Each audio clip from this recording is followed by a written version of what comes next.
Okay, so when we're thinking about autistic therapy or autistic individuals coming for therapy, the first thing I like to think about is, okay, when were they diagnosed and how much do they understand their autistic presentation?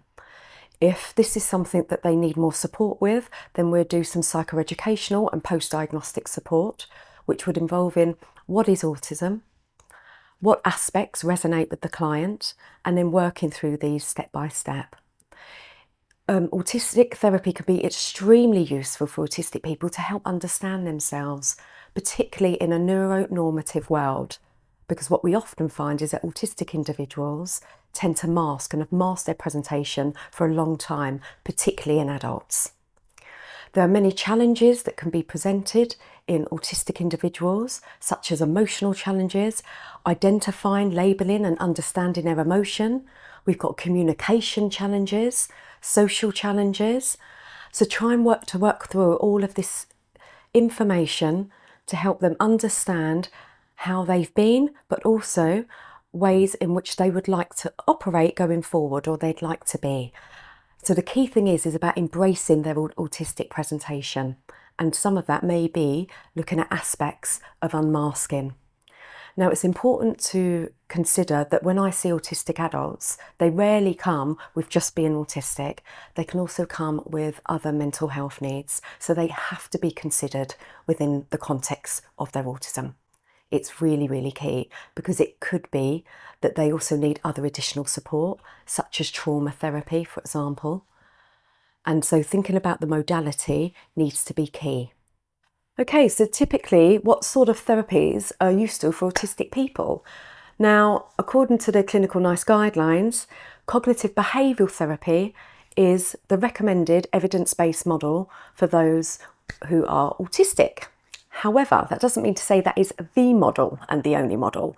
There can be a combination of different approaches. So thinking about cognitive behavioural therapy, which is an evidence-based therapy for autistic people, which looks at behaviour, emotions and physiological aspects within the context of their autism and their autistic presentation. Mindfulness is also a very good strategy for autistic individuals, and compassion-focused therapy and person-centred therapy. It's really important that the therapist or psychologist you're seeing is able to enter into the autistic person's world and see life through their lenses and to help them understand their experiences. Obviously, any type of therapy needs to be tailored to the individual needs. So when thinking about the autistic needs of the client, we also have to consider trauma. I see lots of adults that have gone through very traumatic experiences in their life, lots due because they weren't diagnosed with autism. So that's something really important to consider, that an individual may need trauma-informed approach or trauma-informed therapy, such as EMDR, to help them process some of the challenges that have gone on. And this can also help with emotional regulation. If you're an autistic person and you're looking for a professional to work with, some of the things to consider is experience. Because if you see a professional that's only worked with one autistic person, that's only one autistic person. It's such a variation, and each autistic individual has their own profile. You need to think about qualifications of the professional. So for example, if it's a psychologist, you need to make sure that they are HCPC registered, and you can check this up online. If you're looking for a counsellor or psychotherapist, you need to look at bodies that are BACP or UKCP. Again, if you're looking for a particular CBT therapist, then you need to look on the BABCP website. It's really important you're checking the qualifications of these individuals and matching that with their experience. How many years does this person have in working with autistic people?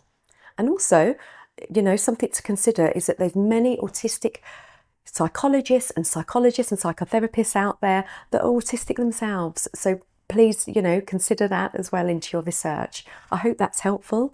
And that's the end of this video. Subscribe for more insights from the experts at Harley Therapy, and don't miss our next video.